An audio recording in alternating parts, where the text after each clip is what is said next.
जय जय श्री कृष्ण, जय जय श्री कृष्ण, जय जय श्री कृष्ण। बोलो आनंद एक बार, हरि बोल हरि बोल हरि बोल।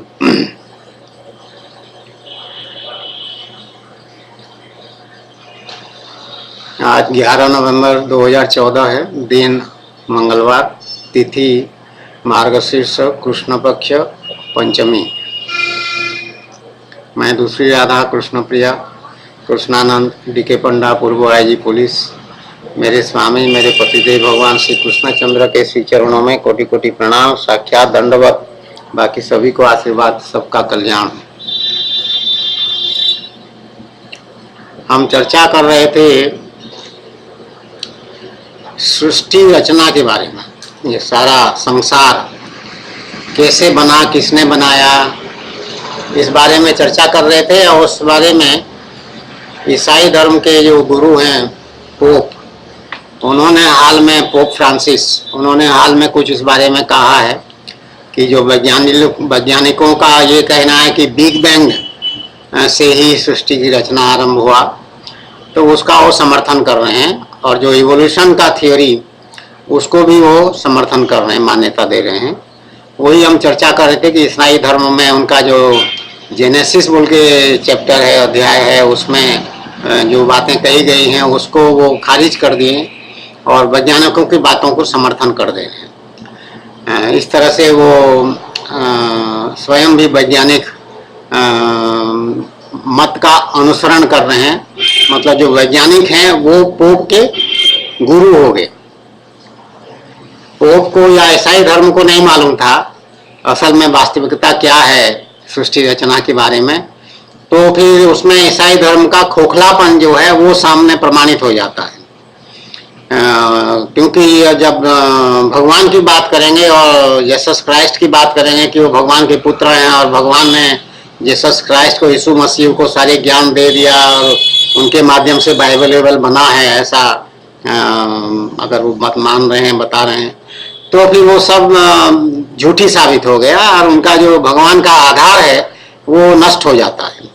क्योंकि एक बात को, जो मुख्य बात है उसमें केंद्रीय बात है, सृष्टि रचना कैसे हुआ, ये तो भगवान को मालूम होना चाहिए। वो तो ओमनिशिएंट है, सब सर्वज्ञ हैं। जब सर्वज्ञ हैं, सब जानने वाले हैं, तो फिर बाइबल झूठा कैसे हो गया? अब ये प्रश्न है, लेकिन इस प्रश्न को कोई उठाया नहीं है अभी तक। वो सब लोग खुश हो रहे हैं कि चलो कम से कम मान तो लिया, पोप बिग बैंग थ्योरी को मान लिया, लेकिन नहीं, मान लेने से वो बाइबल की स्थिति खराब कर दी है और ईसाई धर्म का जो आधार है वो नष्ट हो रहा है। तो वो धर्म नहीं है बल्कि ढकोसला है, या सुनी सुनाई या काल्पनिक बातों के आधार पर वो सब लिखा उखा गया है मनुष्यों द्वारा। मनुष्य द्वारा तो लिखा गया है, इसमें तो कोई संदेह नहीं। मैं तो बार बार ये बात कहती हूँ, केवल सनातन धर्म जो है भगवान के द्वारा बनाया गया है, बाकी कोई भी धर्म ऐसा नहीं है जो भगवान के द्वारा बनाया गया है, सब मनुष्यों द्वारा।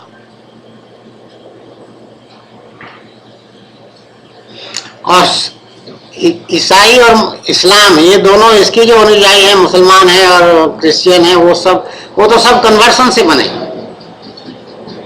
धर्मांतरण के बाद वो इस्लाम में आए हैं, जो भी आए। वही क्रिश्चियनिटी का भी वही हालत होगा है, क्योंकि वो कलयुग के बनाए हुए हैं। तो उससे जो मनुष्य थे वो तो सनातन धर्म वाले तो थे हमेशा, क्योंकि पूरे पृथ्वी लोक में राजा भरत जो है राज्य करते थे, इसमें पूरा ये बात लिखा हुआ है। अभी थोड़ी देर बाद हम आएंगे वहां पर, हो सकता है। तो धर्म का या ईसाई धर्म का जो मूल आधार है सृष्टि रचना, अगर वो स्वयं पोप ने कह दिया कि वो झूठा है या गलत है, तब तो उनका धर्म ही चौपट हो गया। जो भी हो, हम लोग उनकी बातों को, उन्होंने क्या वक्तव्य दिया है पोप फ्रांसिस ने, उसके बारे में चर्चा कर चुके हैं। और अभी हम सनातन धर्म का जो भागवत महापुराण का अध्याय 5, द्वितीय स्कंद का अध्याय 5 सृष्टि वर्णन के बारे में, उसकी चर्चा कर रहे हैं कि कैसे सृष्टि रचना हुआ है। और नारद अपने पिता ब्रह्मा जी से ये प्रश्न पूछ रहे हैं और ब्रह्मा उसका उत्तर दे रहे हैं। तो उसी में बीच में हम थे, और क्योंकि भगवान की सेवा करनी थी, इसलिए हम यहाँ से चले गए थे भोग लगा करके भगवान का। अभी आ रहे हैं तो अभी फिर उसको प्रारंभ करेंगे, चर्चा को फिर दोबारा शुरू करेंगे। दोबारा शुरू नहीं करेंगे, मतलब जहाँ छूटा है उसके आगे से फिर बात करेंगे। अध्याय 5 भागवत महापुराण द्वितीय स्कंध अध्याय 5 यहाँ पर हम थे और श्लोक संख्या 15 में हम 15 तक पूरा कर चुके हैं। 15, 16 भी हो चुका है। 17 में कह रहे हैं कि वे भगवान के बारे में ब्रह्मा समझा रहे हैं नारद को कि वे मतलब भगवान जो हैं, जो मेरे ऊपर हैं, मुझे बनाने वाले जो हैं, उनकी बात मैं कर रहा हूँ, ऐसा नारद को कह चुके हैं। तो वही कह रहे हैं कि वे भगवान जो हैं दृष्टा होने पर भी ईश्वर हैं, स्वामी हैं। ईश्वर मतलब श्रेष्ठ, सर्वश्रेष्ठ और जो प्रभावशाली है बहुत, वही ईश्वर है, कर्ता धर्ता है, स्वामी हैं। निर्विकार होने पर भी सर्वस्वरूप हैं। उन्होंने ही मुझे बनाया है और उनकी दृष्टि से ही प्रेरित होकर मैं उनके इच्छा अनुसार सृष्टि रचना करता हूं।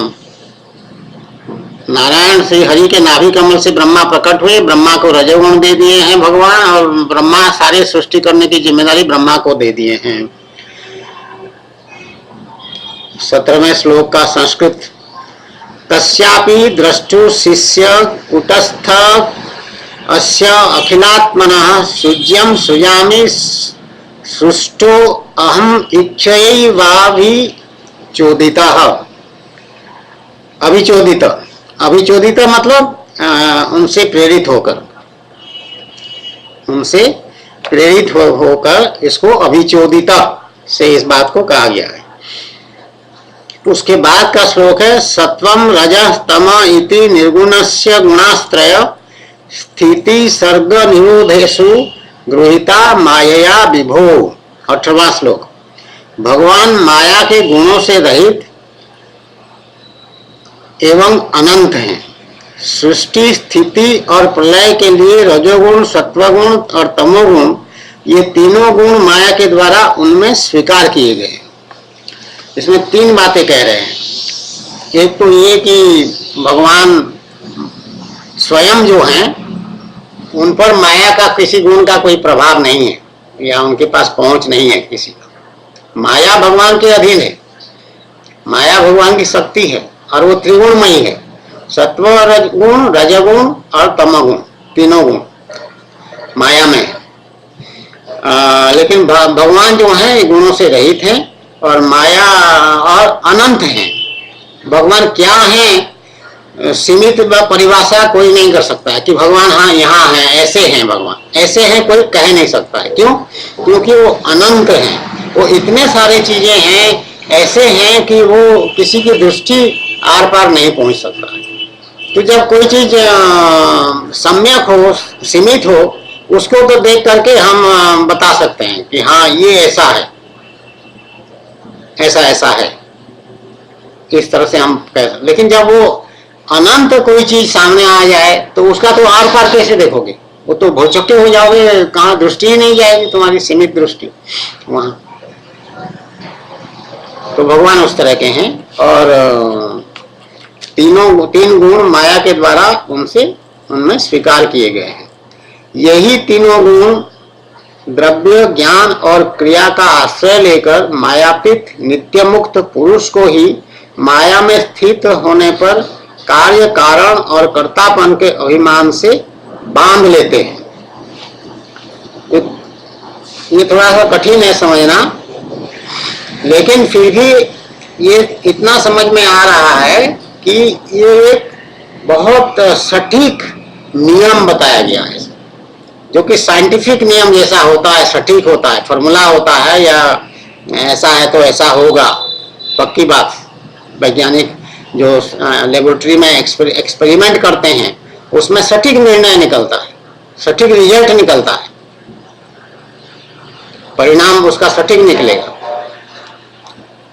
उसी तरह का सटीक नियम यहाँ पे ब्रह्मा जी बता रहे हैं कि ये तीनों गुण जो है द्रव्य, ज्ञान और क्रिया का आश्रय लेकर के, मतलब उन्हीं को लेकर के मायातीत नित्य मुक्त पुरुष को ही माया में स्थित होने पर कार्य कारण और कर्तापन के अभिमान से बांध लेते हैं। जो पुरुष मायातीत है, वास्तव में नित्य मुक्त है, उसका कोई बंधन नहीं है, नित्य मुक्त है, वो अभी बनने वाला है। कैसे बनने वाला है कि माया में स्थित होने पर कार्य कारण और कर्तापन का अभिमान से बन जाता है। कर्तापन का अभिमान क्या है? मैं खा रहा हूं, मैं बैठ रहा हूं, मैं जा रहा हूं, मैं कर रहा हूं, ये कर्तापन। तो हमारे में जिसको भगवान की प्राप्ति हो जाती है, कर्तापन का अभिमान साधना काल में समाप्त हो जाता है, नष्ट हो जाता है। हमारा कोई कर्तापन का अभिमान नहीं है, हमारे लिए हम कुछ करते नहीं है, सब कुछ हो रहा है, ऐसी हमारी स्थिति होती है। तो भगवान की भी स्थिति ऐसी होती है, भगवान कुछ करते नहीं है, भगवान अक्रिय है, उनका गुण ऐसा है अक्रिय, और सब काम होता है, भगवान में कर्तापन नहीं है। तो निष्काम भाव से भगवान सब काम कर जाते हैं। तो जैसे ही तुम कर्तापन का अभिमान का त्याग कर दोगे, काम तुम्हारे भी हाथों से होगा, लेकिन उसमें बंधन कारक नहीं होगा, क्योंकि तुम निष्काम हो और कर्तापन का अभिमान नहीं है, मैं कर रहा हूं ऐसा भाव नहीं है। लेकिन संसार में सभी लोगों का यही भाव रहता है कि मैं कर रहा हूं, मैं करता हूं। तो कर्तापन का अभिमान होने के कारण वो बांध लेते हैं। नारद इंद्रियातीत भगवान गुणों के इन 3 आवरणों से अपने स्वरूप को भलीभांति ढक लेते हैं, इसलिए लोग उनको नहीं जान पाते। सारे संसार के और मेरे भी एकमात्र स्वामी वही हैं। तो भगवान क्या करते हैं? भगवान कह रहे हैं कि तीनों गुणों के आवरणों से अपने स्वरूप को भलीभांति ढक लेते हैं, अपने को छुपा लेते हैं माया के द्वारा। मतलब सामने माया को रख देते हैं, माया के गुणों को रख देते हैं, तो लोग जो है उनको देख नहीं पाते हैं, क्योंकि आवरण पड़ा हुआ है, भगवान अपने को छुपा लिए। उसके बाद कह रहे हैं 21वां श्लोक, मायापति भगवान ने एक से बहुत होने की इच्छा होने पर अपनी माया से अपने स्वरूप में स्वयं प्राप्त काल, कर्म और स्वभाव को स्वीकार कर लिया। अपने भगवान ने एक से बहुत होने की इच्छा होने पर, ये एक उपनिषद में एक श्लोक है, उसमें ये इस तरह का कुछ है, एको हम बहुश्याम प्रजा ये इस तरह का कुछ है। ये छांदोग्य उपनिषद है, मुझे ऐसा कुछ याद आ रहा है, लेकिन ठीक से नहीं मालूम, अभी याद नहीं आ रहा है। पढ़े हैं उसको, कई बार पढ़े हैं, एक बार नहीं बहुत बार पढ़े। तो मैं एक हूं, एको हम बहुश्याम प्रजा, ये मतलब मेरे से बहुत सारे सब चीज जो है पैदा हो रहे हुए हैं, या मैं पैदा कर देता हूं, इस तरह का कोई इसका अर्थ है। एको हम बहुश्याम प्रजा ये। तो वही बात लगभग यहाँ पे कह रहे हैं कि उनकी एक से बहुत होने की इच्छा जब हो जाता है भगवान का, तो फिर काल, कर्म और स्वभाव वहां पहुंच जाते हैं और वो अपना काम कर जाते हैं। भगवान की शक्ति से ही काल ने तीनों गुणों में क्षोभ उत्पन्न कर दिया, स्वभाव ने उन्हें रूपांतरित कर दिया और कर्म ने महत तत्व को जन्म दिया। जब काल, कर्म और स्वभाव ये तीनों चीज उस वहां पे पहुंच गए भगवान के पास, जब उन्होंने क्या किया, उन्होंने इच्छा व्यक्त कर दिया, अपना इच्छा कर लिया कि वो एक से बहुत हो जाए। ये सृष्टि रचना हो रही है, ठीक है।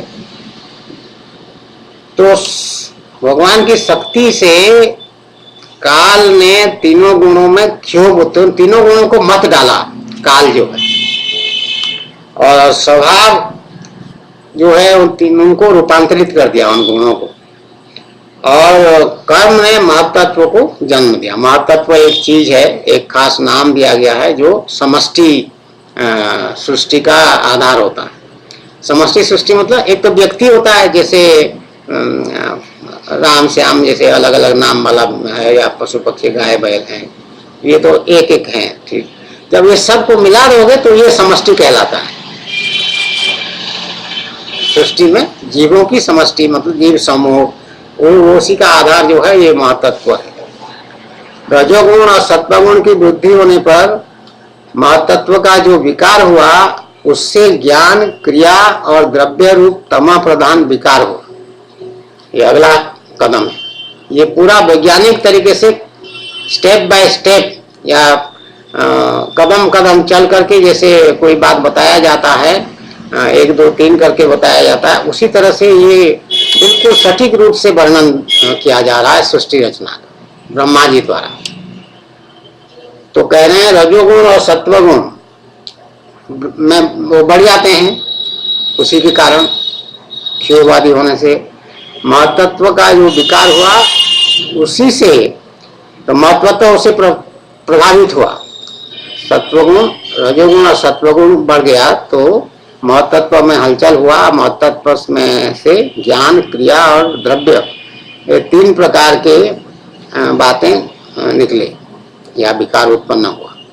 वह 24वां यह वह अहंकार कहलाया और विकार को प्राप्त होकर 3 प्रकार का हो गया। ये मिल करके जो है सब जो भी रिजल्ट उसका नतीजा निकला उसको अहंकार कहा गया और वह 3 प्रकार का हो गया, जिसके उसके भेद हैं वैकारिक, तेजस और तामस। ये 3 प्रकार के अहंकार हुआ। वे क्रमशः ज्ञान शक्ति, क्रिया शक्ति और द्रव्य शक्ति प्रधान है। वैकारिक मतलब ज्ञान शक्ति और तेजस मतलब क्रिया शक्ति और तामस मतलब द्रव्य शक्ति। जब पंचमहाभूतों के कारण रूप तामस अहंकार में विकार हुआ तब उससे आकाश की उत्पत्ति हुई।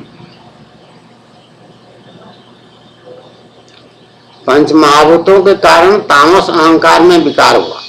पंचमहाभूत तो ही जानते हो सब, आकाश, वायु, अग्नि, जल, पृथ्वी। तो उसी का कारण है तामस, मतलब तामस से पंचमहाभूत पैदा हुए हैं। तो कैसे कैसे पैदा हुए हैं एक एक करके बता रहे हैं। आकाश को पहले बताया कि आकाश कैसे पैदा हुआ, आकाश कैसे बना, आकाश का निर्माण कैसे हुआ। तो कह रहे हैं तामस में जब विकार हुआ तब आकाश पैदा हुआ। तामस अहंकार में विकार होने के कारण उससे आकाश की उत्पत्ति हुई। आकाश की तन्मात्र और गुण शब्द है। आकाश का पहचान कहां से है कि आकाश है बोलते, शब्द से। जहां शब्द होता है उसी से प्रमाणित है कि आकाश है। ये बहुत साइंटिफिक है, बहुत वैज्ञानिक दृष्टिकोण है, इसमें कोई किसी भी प्रकार का कोई संदेह नहीं है।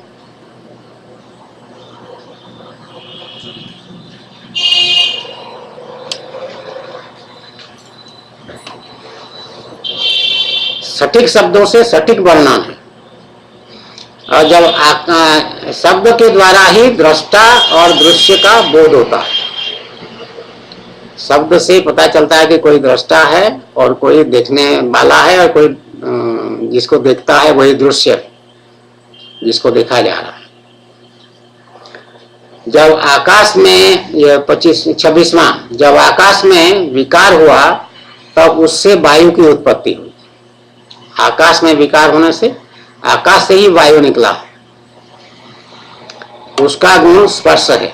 वायु है हमको पता कैसे चलता है, जब हमारा शरीर से वायु ऐसे लग के जाता है या कान से, शरीर से, तो हमको पता चलता है, स्पर्श से पता चल जाता है कि वायु बह रहा है, हवा चल रही है जैसे कहते हैं। तो उसी से उसका पहचान होता है, स्पर्श। आकाश का शब्द, वायु का स्पर्श। अपने कारण का गुण आ जाने से वह शब्द वाला भी है, क्योंकि आकाश से पैदा हुआ है तो वायु में दोनों चीजें, स्पर्श भी है और शब्द भी। वेवलेंथ जो जाता है, शब्द का कोई भी आवाज होता है तो उससे साउंड का साउंड वेवलेंथ होता है। साइंस, साइंटिफिक है ये बात, मॉडर्न साइंस, मतलब मनुष्यों का साइंस। ये वायु का गुण है, अगर वायु नहीं होगा तो वेवलेंथ जा नहीं पाएगा।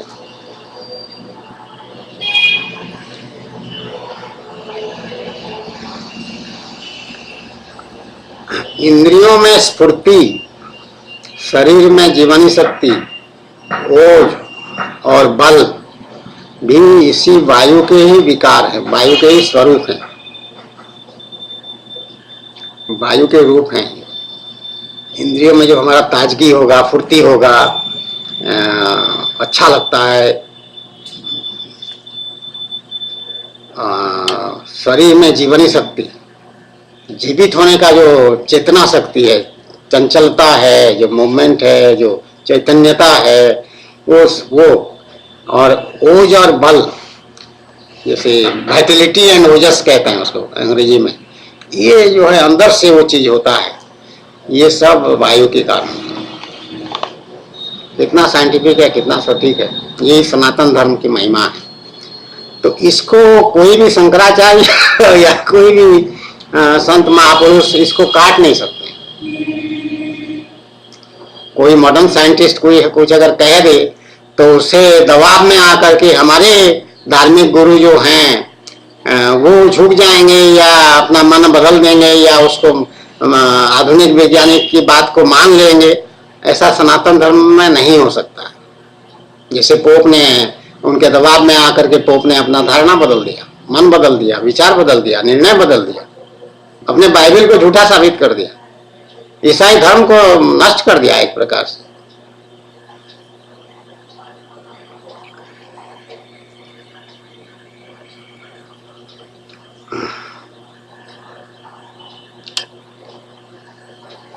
काल, कर्म और स्वभाव से, ये 27वां श्लोक, काल, कर्म और स्वभाव से वायु में भी विकार हुआ।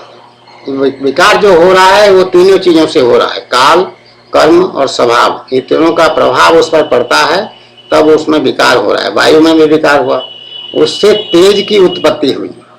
तेज मतलब अग्नि, वायु से अग्नि प्रकट हो रहा है। इसका प्रधान गुण रूप है। अग्नि का मुख्य गुण क्या है? रूप है। अग्नि जलता है ना, प्रज्वलित होता है तो एक रूप बनता है उसका, शिखा, अग्नि शिखा कहते हैं उसको, वही उसका शरीर है, वही उसका रूप है। साथ ही इसके कारण आकाश और वायु के गुण, शब्द एवं स्पर्श भी इसमें है। तो रूप हो गया अग्नि का असल गुण, और क्योंकि वो आकाश से वायु हुआ है और वायु से फिर अग्नि हुआ है, इसलिए वो शब्द और स्पर्श, इन दोनों को भी अपने साथ लेके रखा है। अग्नि के पास ये तीनों चीजें हैं, शब्द, स्पर्श और रूप। तेज के विकार से फिर क्या हुआ? जल की उत्पत्ति हुई। आकाश, वायु, अग्नि हो गया, अब जल की बारी। आश्चर्य लगेगा एक कुछ लोगों को इसको सुनने में, अग्नि से जल पैदा हुआ है। ये सनातन धर्म की दृष्टि है, दिव्य दृष्टि। अग्नि जो कि बुझ जाता है जल डालने से, वही अग्नि जल को पैदा भी करता है ना? आश्चर्य की बात। लेकिन ये सनातन धर्म का दिव्य नियम है, सब शास्त्र है हमारा, ये सब जीवित है शास्त्र। वेद को इसलिए अपौरुषेय कहा गया है, मनुष्य द्वारा बनाया हुआ नहीं है, वो दिव्य है, डिवाइन है।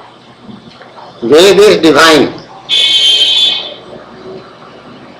तेज के विकास से जल की उत्पत्ति हुई। इसका गुण है रस, जल का गुण रस है, वो तो सही जानते हैं।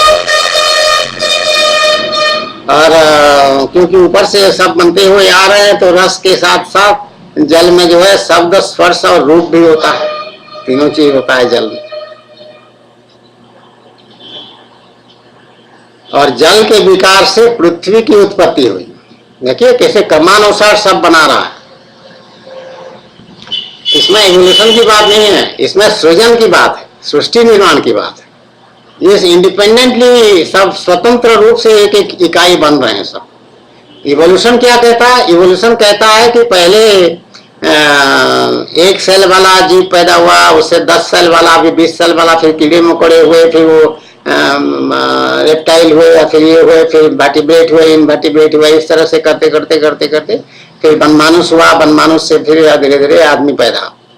मतलब उसी में से सब आदमी निकले हैं। मतलब इवोल्यूशन इसी को कहते हैं कि पहले एक छोटा सा जीव था, वही धीरे धीरे उसमें रूपांतरण होते होते होते होते मनुष्य की उत्पत्ति हुई। सनातन धर्म कह रहा नहीं, सब स्वतंत्र रूप से जन्म लिए हुए हैं और 84 लाख जमीन की इसलिए परिकल्पना सनातन धर्म में है, बाकी किसी धर्म में है ही नहीं। ये बात उनको मालूम ही नहीं। तो 84 लाख योनि सदा सर्वदा उपस्थित हैं, तैयार है, ऐसा मानना पड़ेगा। चलिए आगे देखिए क्या होता है। तो जल के विकार से पृथ्वी की उत्पत्ति हुई। इसका गुण है गंध, पृथ्वी का गुण है गंध। इसलिए कोई हाथ में कुछ लगा हो, दुर्गंधी आ रहा हो, कुछ हो रहा हो, मिट्टी से धो दीजिए उसको, मल के वो निकल जाएगा। पहले जमाने में साबुन कहाँ होता था, मिट्टी से ही कपड़ा भी धो लेते थे। एक खास मिट्टी होता है और हाथ पांव सब तो धोते ही धोते थे मिट्टी से। मिट्टी का छूना अभी भी प्रचलन में है, कुछ लोग मिट्टी से ही हाथ धोते हैं। ये बहुत गुणी है मिट्टी जो है, तभी इसमें इतने सारे जो उद्भिद कहते हैं, जो मिट्टी को चीर के ऊपर उड़ते हैं, पेड़ पौधे जो वृक्षलता होते हैं, वो मिट्टी में खाते पीते सब कुछ है मिट्टी से।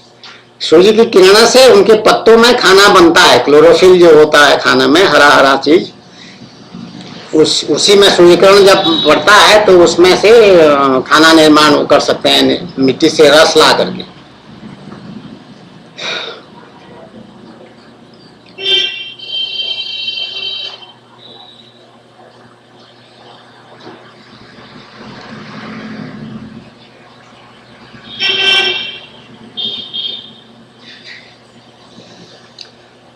तो मिट्टी का, पृथ्वी का गुण है गंध।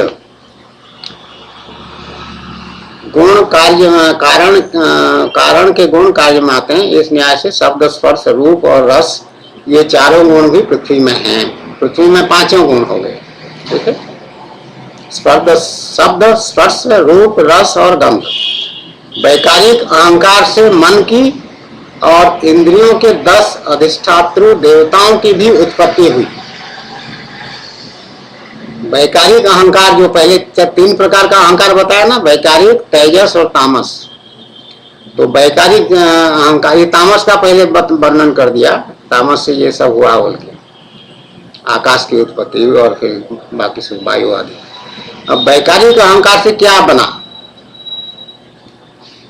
तो उसमें मन की सृष्टि, मन का निर्माण हुआ और इंद्रियों के 10 अधिष्ठातृ देवताओं का भी उत्पत्ति हुआ।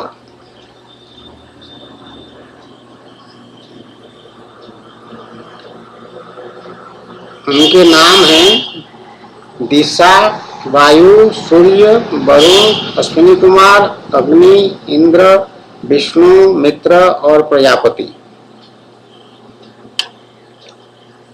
तो ये 10 इंद्रियों के जो देवता हैं, ये उनका नाम है। दिशा, वायु, सूर्य, वरुण, अश्विनी कुमार, अग्नि, इंद्र, विष्णु, मित्र और प्रजापति। वैकारिक अहंकार का हो गया निर्माण, पूरा वैज्ञानिक तरीके से समझा रहे हैं। अब तेजस अहंकार का छूट गया है अभी।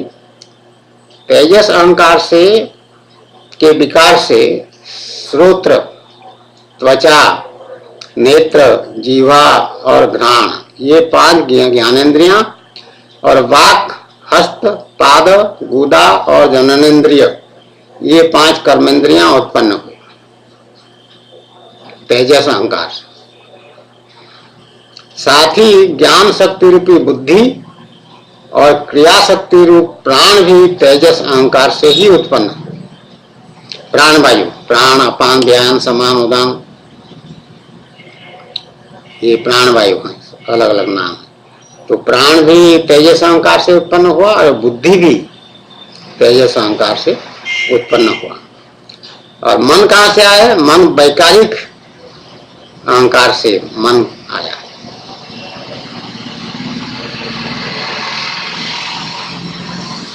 उसके बाद कह रहे हैं जिस समय वे ये पंचभूत इंद्रियां, मन और सत्व आदि तीनों गुण परस्पर संगठित नहीं थे, तब अपने रहने के लिए जो भोगों के साधन रूप शरीर की रचना नहीं कर सके।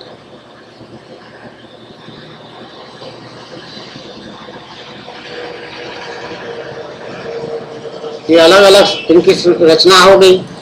ये सब इकट्ठा थे नहीं, अलग अलग थे, संगठित नहीं थे, ऑर्गेनाइज नहीं थे, स्कैटर्ड थे, तितर बितर जैसे थे।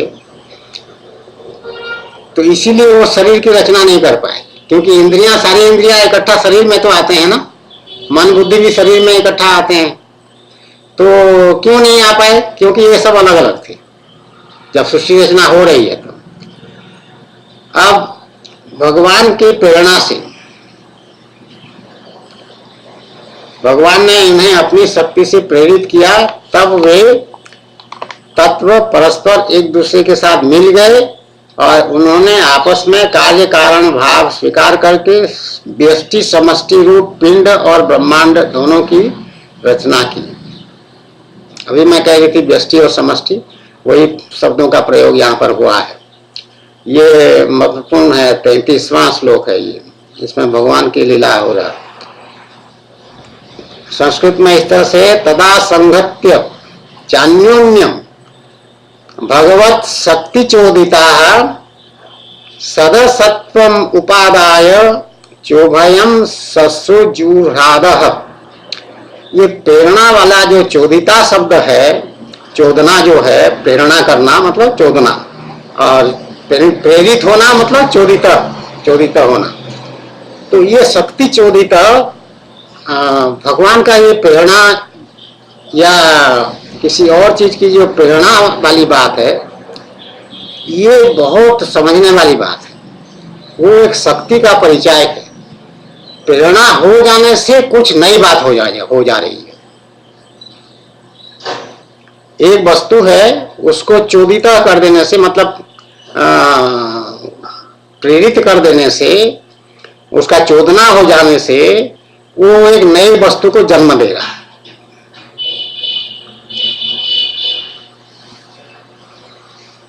जब भगवान ने इन्हें मतलब पंचभूत इंद्रिय मन ये सब चीजें जो हैं संगठित नहीं हैं, अलग अलग हैं, तो इन सभी को किसने प्रेरित किया? भगवान ने प्रेरित कर दिया, चोदित कर दिया। तो भगवान का जब ये चोदना वाला काम पूरा हो गया, तो ये सारे तत्व जो हैं वो संगठित हो गए, एक दूसरे के साथ मिल गए, और संगठित होकर के वो कार्य और कारण का जो नियम है, उस नियम के अंतर्गत आ करके वे व्यष्टि और समष्टि रूप पिंड और ब्रह्मांड, शरीर को पिंड भी कहते हैं, तो शरीर बन गए और ब्रह्मांड के निर्माण हो गया। बहुत सारे शरीर हो गए तो ब्रह्मांड हो गया। तो इसी तरह से ये प्रेरणा जो है ये बहुत रहस्यपूर्ण है, और इसका एक्चुअल मैकेनिज्म क्या है वो हम समझ नहीं सकते हैं। हम खाली अनुमान लगा सकते हैं कि भगवान जब कोई चीज करने का संकल्प कर लिए, वही उनका चोदना हो गया। वही संकल्प कर लेने मात्र से वो नए सृष्टि का निर्माण हो गया, शरीर बन गए और ब्रह्मांड बन गया, व्यष्टि और समष्टि बन गए। तो भगवान का चोदना इस तरह से बहुत प्रभावी है, और नए वस्तु का निर्माण, सृष्टि रचना करने में भगवान का चोदना ही मुख्य कारण है।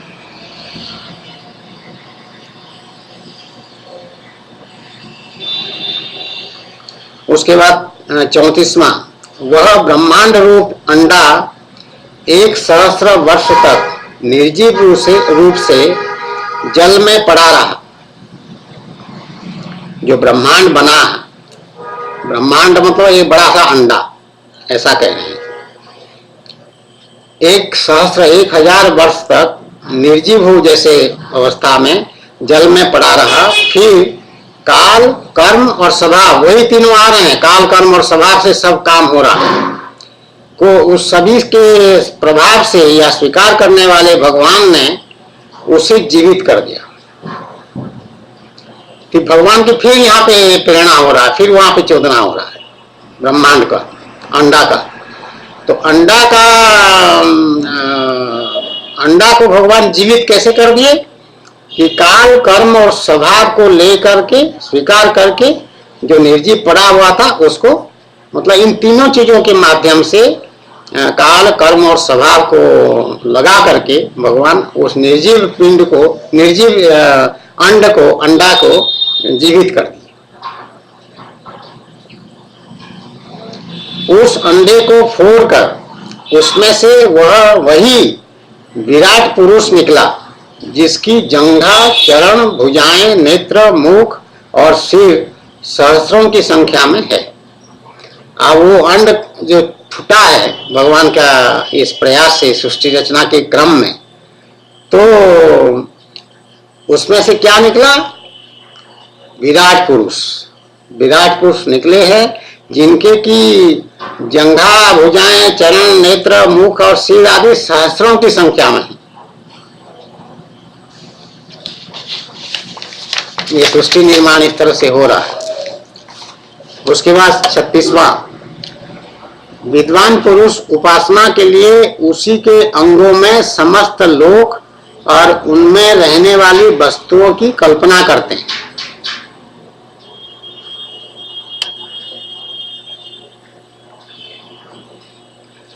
उस विराट पुरुष के अंगों में ही जो है कोटि कोटि ब्रह्मांड है, सभी लोक हैं और सारी वस्तुओं, उस ब्रह्मांड में जितने भी वस्तु हैं वो सब उसी के विराट पुरुष के अंगों के हिस्से में है।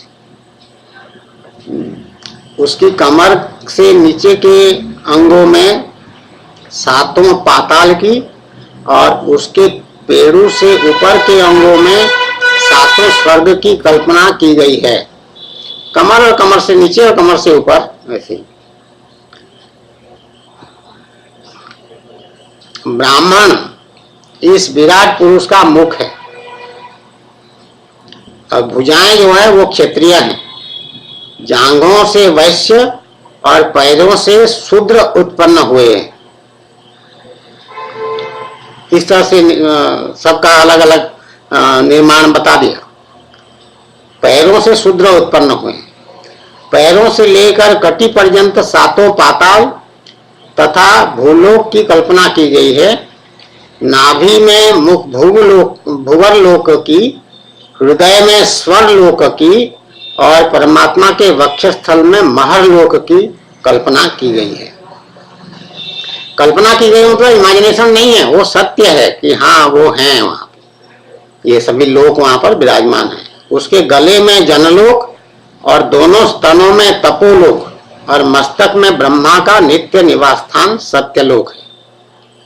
उस विराट पुरुष की कमर में अतल, जांघों में वितल, घुटनों में पवित्र सुतल लोक और जंघाओं में तलातल की कल्पना की गई है।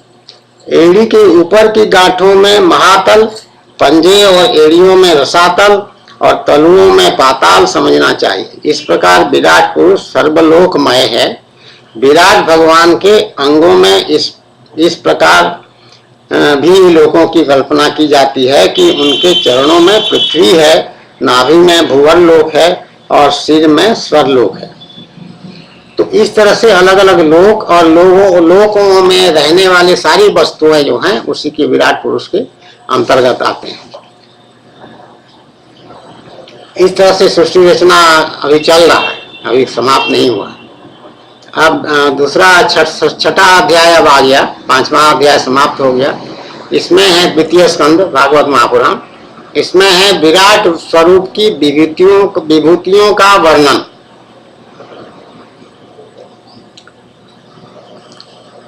इसको फिर अगले रिकॉर्डिंग में देखेंगे, अगले पार्ट में। अभी समाप्त करते हैं। जय जय श्री कृष्ण, जय जय श्री कृष्ण, जय जय श्री कृष्ण। बोलो आनंद एक बार, हरि बोल हरि बोल हरि बोल।